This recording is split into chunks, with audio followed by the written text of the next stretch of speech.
नमस्कार मित्रांनो, मी गौतम वाबळ. माझ्या यूट्यूब चॅनलवर आपणा सर्वांचं अगदी मनापासून हार्दिक स्वागत करतो. मित्रांनो, आजचा आपला प्रश्न आहे SC, ST, OBC. सावधान.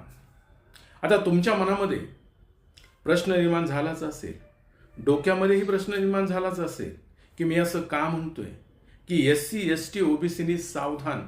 कशासाठी सावधान? कारण सावधान म्हटलं की काहीतरी धोका समोर आहे आणि तो धोका जर आपल्याला टाळायचा असेल तर आपण सतर्क होणं गरजेचं आहे. या दृष्टीनं सावधान हा शब्द वापरला जातो की पुढे काहीतरी धोका आहे म्हणून. आणि मग तुम्हाला वाटलंच असेल की मी असं का म्हणतोय.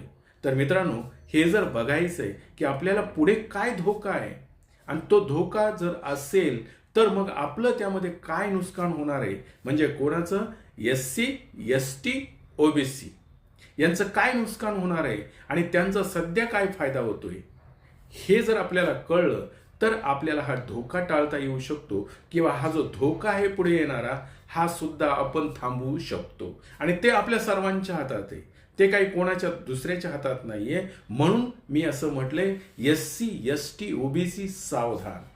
तर मित्रांनो, झालंय असं 26 जानेवारी 1950 या भारत देशाने संविधान स्वीकारलं. संविधान म्हणजे दुसरं तिसरं काही नसून हा भारत देशाचा कारभार लोकशाही पद्धतीनं चालण्यासाठी जे नियमावली लागते ते नियमावलीची पुस्तिका म्हणजेच भारत देशाचं संविधान आहे.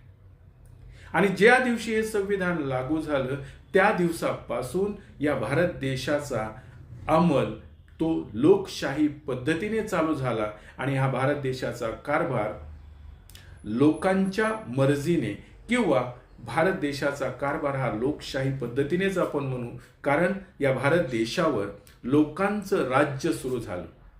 आणि म्हणूनच या संविधानामध्ये किंवा घटनेमध्ये जे काही पहिलं पेज आहे त्यामध्ये असं म्हटलंय, आम्ही भारताचे लोक, भारताचे एक सार्वभौम समाजवादी धर्मनिरपेक्ष लोकशाही गणराज्य घडवण्याचा आणि त्यामध्ये असणाऱ्या सर्व नागरिकांना स्वातंत्र्य, ते विचार स्वातंत्र्य असेल, अभिव्यक्ती स्वातंत्र्य असेल, सर्व नागरिकांना न्याय देण्याचा प्रयत्न, हे अशा पद्धतीचं हे प्रियंबल आपण या घटनेमध्ये आहे. आणि त्यानुसार किंवा त्याच्याच अनुषंगाने या भारत देशाचा कारभार चालतो. दर 5 वर्षांनी लोकशाही पद्धतीने निवडणुका होतात. त्यामध्ये ज्या राजकीय पक्षाला बहुमत मिळतं त्याला या भारत देशाचा 5 वर्षासाठी कारभार करण्याचा हा अधिकार किंवा सत्ता चालवण्याचा हक्क मिळतो. परंतु तो सत्ता चालवण्याचा हक्क हा स्वातंत्र्य, समता, बंधुता आणि न्याय या तत्वावर आधारलेला पाहिजे असं संविधानिक प्रक्रिया सांगते. परंतु मित्रांनो, हे जर बघितलं तर याची पार्श्वभूमी अशी आहे की हे संविधान आपल्याला 26 जानेवारी 1950 पासून असं सांगतंय, पण त्याच्या अगोदरची प्रक्रिया बघितली तर या अगोदर एक भारत म्हणजे इंग्रज सरकारचा कायदा होता. इंग्रज सरकारच्या कायद्याच्या अगोदर मनुस्मृतीचं राज्य होतं आणि मनुस्मृतीचं राज्य म्हणजे दुसरं तिसरं काही नसून हम करे सो कायदा किंवा मला वाटेल तसा नियम. जनतेने त्याच्यामध्ये विचारायचं नाही किंवा जी मनुस्मृतीचे कायदे ही जी मंडळी राबवत होती ही मंडळी दुसऱ्या लोकांवर अन्याय आणि अत्याचार करण्याचा प्रयत्न करत होती. त्यांना दुसऱ्यावर अन्याय अत्याचार करणं म्हणजे विजय किंवा आनंद त्यामध्ये मिळत होता. आणि अशा मंडळींचा हा जो काही कायदा आहे तो तलवारीच्या जोरावर राज्य निर्माण होत होती आणि त्या ठिकाणी मनुस्मृतीचा कायदा लागू होत होता. आणि मग या मनुस्मृतीच्या कायद्यामध्ये सर्व जो काही घटक आहे किंवा मनुस्मृतीने जो चातुर्वर्ण्य स्वीकारलेला आहे, पहिला आहे ब्राह्मण, दुसरा आहे क्षत्रिय, तिसरा वैश्य आणि चौथा शूद्र. परंतु मित्रांनो, हे चातुर्वर्णामध्ये एक समाज अजूनही असा होता की तो त्यामध्ये समाविष्टच नव्हता आणि तो समाज होता अतिशूद्र. आणि मग ह्या अतिशूद्र असलेल्या समाजाला हजारो वर्षापासून या मनुस्मृतीच्या गुलामीमध्ये हा समाज रखडलेला आणि या समाजाला त्यांचे हक्क अधिकार मिळत नव्हते किंवा ज्या ज्या गावामध्ये हा समाज होता तो गावकुसाच्या बाहेरच होता, याची मोजदाद नव्हती, यांना कुठल्याही गोष्टीचं महत्त्व नव्हतं किंवा ह्यांना हक्क आणि अधिकार तर कुठल्याही पद्धतीचे नव्हते, या सर्व गोष्टींचा इति पुराव्यानिशी डॉक्टर बाबासाहेब आंबेडकरांनी इंग्रज सरकारच्या पुढं सर्वही मांडलं आणि ते पुराव्यानिशी मांडलं आणि त्यांना दाखवून दिलं की मनुस्मृतीचे जे चातुर्वर्णी आहेत याच्यामध्ये एक 5वा वर्ण आहे जो अतिशूद्र म्हटला जातो की ज्याची कुठेही मोजदाज नाहीये, त्याला ग्राह्यच धरलं जात नाहीये. आणि ज्यावेळेस बाबासाहेबांनी हे सिद्ध करून दाखवलं त्यावेळेस इंग्रज सरकारने असं ठरवलं की या लोकांना सुद्धा न्याय दिला पाहिजे आणि म्हणून हा 5वा वर्ण अतिशूद्र वर्णाला न्याय देण्यासाठी किंवा हजारो वर्षापासून मनुस्मृतीनं यांना गावकुसा बाहेर ठेवलं, यांच्यावर अन्याय अत्याचार केला आणि नैसर्गिक साधन संपत्तीचा हक्क आणि अधिकार यांना कुठलाही नव्हता, तो नाकारला असल्यामुळं इंग्रज सरकारने तो या अतिशूद्र मंडळींना मिळावा म्हणून शिक्षणाचा हक्क असेल, नोकरीचा हक्क असेल तो त्यांना दिला.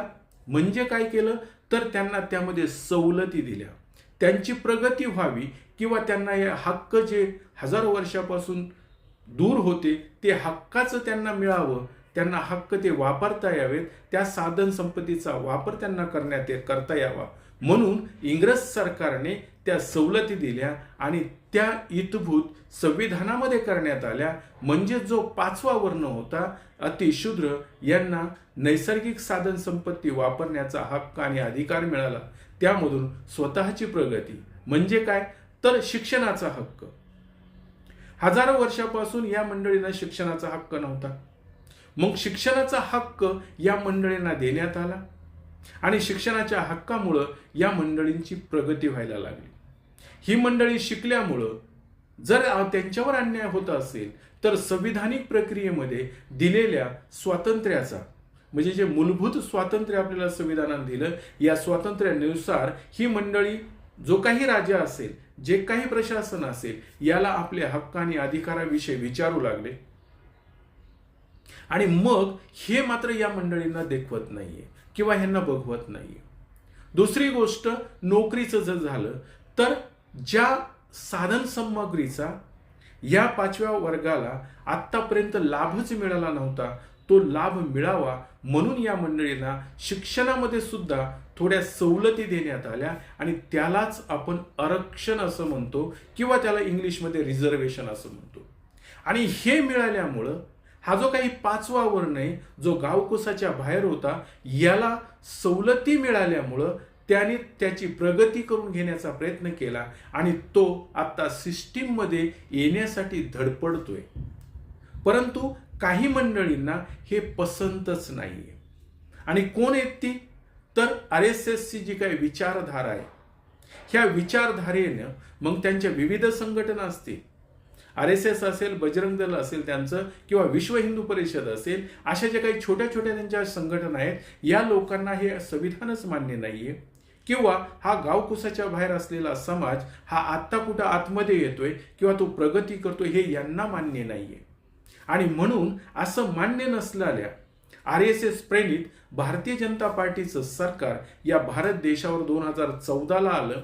स्वार्थ साधण्यासाठी यांनी त्या व्हीएमचा उपयोग केला असेल आणि सत्ता स्थापन केली, परंतु 2014-2019ला सत्ता मिळवली आणि याच्यामध्ये कुठल्याही माणसांची म्हणजे जो कामगार वर्ग असेल, कारखानदार वर्ग असेल किंवा शिक्षण क्षेत्रामधला वर्ग असेल, न्यायिक वर्ग असेल, न्यायालयामध्ये काम करणारा शेतकरी वर्ग असेल, या कोणाचंही घराणं ऐकायचं नाही. यांच्या कुठल्याही पद्धतीच्या त्यांना ज्या काही पाहिजे असलेल्या गोष्टी पुरवायच्या नाहीत आणि मन की बात करायचं, जन की बात ऐकायचं नाही असं या सरकारने ठरवलं आणि त्या पद्धतीनेच ही मंडळी पुढे पुढे जात आहेत. आणि मित्रांनो, आज जर तुम्ही बघितलं तर आरक्षणाचे प्रश्न निर्माण झालेले आहेत आणि पुन्हा 2 टर्म यांनी 5-5 वर्षाच्या घेतल्या आणि याच्यामध्ये जो काही कारभार केला हा जनतेच्या हिताचा तर नाही, परंतु जनतेला असह्य असणारा हा कारभार किंवा हा जो काही पंतप्रधान भारतीय जनता पार्टीचा याने जो काही कारभार चालवलाय तो बोटावर मोजण्या इतक्या 2-3 लोकांसाठी चालवलाय आणि बाकीच्या लोकांवर मात्र अन्याय होतोय. आणि ह्या लोकांवर जर अन्याय होत असेल तर मग या लोकांनी काय करायचं. परंतु आत्ताची जर परिस्थिती बघितली तर आता पुन्हा लोकसभेच्या इलेक्शन आहेत की ज्यामध्ये त्यांना बहुमत पाहिजे आणि ते मत जर मिळालं, ते बहुमताच्या पाशवी बहुमत ज्याला म्हणू आपण, याच्या जोरावर विरोधी पक्षाला नेस्तनाबूत करतायत आणि स्वतःचं बहुमत जे आहे या बहुमताच्या जोरावर मात्र आपल्याला पाहिजे तसं सत्ता संपादन करून पाहिजे ते कायदे करतायत. मग या कायद्यामध्ये शेतकऱ्यांसाठी जुलमी कायदे असतील, कामगारांसाठी जुलमी कायदे असतील, शिक्षण क्षेत्रामध्ये जुलमी कायदे असतील, म्हणजे लोकांचे हक्क काढून घेण्याचा प्रयत्न चाललाय, अधिकार काढून घेण्याचा प्रयत्न चाललाय. आणि जी काही मंडळी ही आरक्षण विरोधी असतील किंवा RSS प्रणित किंवा RSS विचाराचे असतील, त्यांना हा जो काही 5वा घटक आत्ता कुठेतरी सत्तेमध्ये येतोय किंवा समाज घटकामध्ये येतोय, हे यांना जर नको असेल तर अशा विचाराची ही मंडळी आहेत. आणि यांचं सरकारच आलं नाही पाहिजे. आणि ते जर सरकार आलं तर हे भारतीय जनता पार्टीचे जे काही नेते असतील ते असं म्हणतायत की आम्हाला हे संविधान मान्य नाहीये, आम्ही संविधान बदलणार आहोत. म्हणजे काय की पुन्हा मनुस्मृती या ठिकाणी लादणार आहोत. आणि याचं महत्वाचं कारण काय, तो हा जो काही 5वा घटक यांच्या समोर कालपर्यंत मजुरी करणारा, हुजरेगिरी करणारा, आज मात्र संविधानिक प्रक्रियेनं हक्काने अधिकार दिले म्हणून त्यांच्या समोर आज आपल्या हक्काची मागणी करतोय किंवा अधिकाराची मागणी करतोय, स्वतःच्या मनात असलेले विचार मांडण्याचा प्रयत्न करतोय. आणि हे मात्र ह्या मंडळींना देखवत नाहीये. आणि ते जर बघितलं तर यांना संविधानिक प्रक्रिया मान्य नाहीये, लोकांवर अन्याय अत्याचार करण्यामध्ये ही लोक आनंद मानताय आणि कोणत्याही पद्धतीमध्ये धार्मिक भावनेमध्ये गुंतवून लोकांना आपली सत्ता संपादन करण्याचा प्रयत्न करतायत. परंतु मित्रांनो, एवढंच काय की जे संविधानाचं महत्व, जे काही आत्ता जी काही रील स्टार वगैरे बनवणारी मंडळी असतील त्यांना संविधानिक प्रक्रिया माहीत नसेल किंवा संविधानिक प्रक्रियेचा त्यांनी अभ्यास केला नसेल, त्यांना संविधानाचं काहीच वाटत नाहीये. आणि त्या मंडळींच्या जोरावर किंवा मागच्या 2019ला तर या सरकारने आव्हान केलं होतं की जी मंडळी प्रथम मतदान करतायत त्यांनी भारतीय जनता पार्टीलाच मतदान करा. आणि भारतीय जनता पार्टीला मतदान केल्यानंतर त्यांच्या शैक्षणिक प्रक्रियेमध्ये सुद्धा हस्तक्षेप केला गेला. परंतु या मंडळींनाच अजून माहिती नाहीये. जे काही तरुण आहेत त्यांच्या नोकऱ्यांचे प्रश्न निर्माण होत आहेत, कारण यांना जनतेच्या सुखाविषयी माहीत नाहीये, पण जनतेला कशा असह्य वेदना होतील हे मात्र पाहणारी, त्यामध्ये आनंद मानणारी ही भारतीय जनता पार्टी आहे. आणि या भारतीय जनता पार्टीने म्हणून आता लोकसभेचं इलेक्शन होऊ घातलंय आणि ही 3री टर्म भारतीय जनता पार्टी म्हणते की आम्ही जिंकणार आहोत. पण ही 3री टर्म कशावर जिंकणार आहेत, तर सगळीकडे हाहाकार उडालाय की ही मंडळी EVM इलेक्ट्रॉनिक वोटिंग मशीन जी आहे याच्या आधारे ही सेटिंग करून जिंकतात. कारण लोकांचं बहुमत यांच्या बाजूने नाहीये किंवा लोक यांना मत देणार नाही म्हणून सेटिंग करतायत मशीनमध्ये आणि स्वतःचं सत्ता संपादन करतायत. कारण निवडणूक प्रक्रिया यांच्या हातामध्ये यांनी घेतलेली, पोलीस यंत्रणा हातामध्ये घेतलेली, हम करे सो कायदा यांना करायचा आहे. आणि त्यासाठी या मंडळींनी आता पुन्हा इलेक्शनला सामोरं जायचं म्हणतायत. आणि काही झालं तर हे पुन्हा भविष्यात जर लोकसभेला जर यांचंच सरकार आलं तर मग ही संविधानिक प्रक्रिया बंद पडणार. मित्रांनो, संविधानिक प्रक्रिया बंद पडली की तुम्हाला जे हक्क आणि अधिकार दिले होते, मग ते शैक्षणिक असतील, नोकरीत असतील, ते रिझर्व केले गेले होते, म्हणजे सवलती तुम्हाला दिल्या होत्या, रिझर्वेशन तुम्हाला दिलं होतं आणि तेच थांबणार आहे. आणि हे संविधान जर बाजूला झालं तर तुमचे हक्क अधिकार गेले, तर शिक्षणातलं आरक्षण गेलं, नोकऱ्यातलं आरक्षण गेलं आणि तुम्ही पुन्हा गावकुसाच्या बाहेर जाल. कोण? SC ST OBC. आणि यांचं आरक्षणच बंद करणार असं जर हे सरकार म्हणत असेल, खोटं वाटतंय तुम्हाला? आता मी सांगण्यापेक्षा भारत देशाचे पंतप्रधान कमी पण भारतीय जनता पार्टीचे पंतप्रधान जास्त असं असलेलं व्यक्तिमत्व म्हणजे नरेंद्र मोदी संसदेमध्ये त्यांचं शेवटचं भाषण करतायत. आणि त्यामध्ये ते काय म्हणतायत तुम्ही तुमच्या कानाने ऐका डोळ्याने त्यांना बघा की ते नेमकं काय म्हणतायत, आणि त्यावर जर तुम्ही विचार केला तर मित्रांनो, पुढच्या टर्मला यांना येऊ द्यायचं का नाही येऊ द्यायचं, हे जर आले तर संविधान जाणार, तुमचे हक्कही जाणार, नोकऱ्याचं रिझर्वेशन जाणार, आणि शिक्षणामध्ये असलेलं रिझर्वेशन सुद्धा जाणार. आणि प्रगती आहे की ती तुमचं नुकसान हे तुम्ही ठरवायचंय. आपल्या सदसद विवेक बुद्धीला जाग करून हा व्हिडिओ बघा, आणि मी जे काही सांगतोय ते खरं की खोटं हे तुम्ही ठरवा. मैं किसी भी आरक्षण को पसंद नहीं करता, और खासकर नौकरी में आरक्षण तो कतई नहीं. मैं ऐसे किसी भी कदम के खिलाफ हूं जो अकुशलता को बढ़ावा दे, जो दोयम दर्जे की तरफ ले जाए, और तब जाकर के मैं कहता हूं ये जन्मजात इसके विरोधी है. एससी, एसटी, ओबीसी को नौकरियों में आरक्षण मिला तो सरकारी काम का स्तर गिर जाएगा. बघितलात मित्रांनो, पंतप्रधान सांगतायत की येस, मी आरक्षणाच्या विरोधी आहे, आणि नोकऱ्यामध्ये जर आरक्षण दिलं तर त्याचा स्तर घसरतोय, आणि म्हणून एससी, एसटी, ओबीसीचं आरक्षण थांबवलं जाणार आहे. आता जर तुम्हाला याच्यातून योग्य निर्णय घ्यायचा असेल तर तो तुम्ही घेतला पाहिजे. तो काय असावा हे ज्याने त्याने ठरवावं.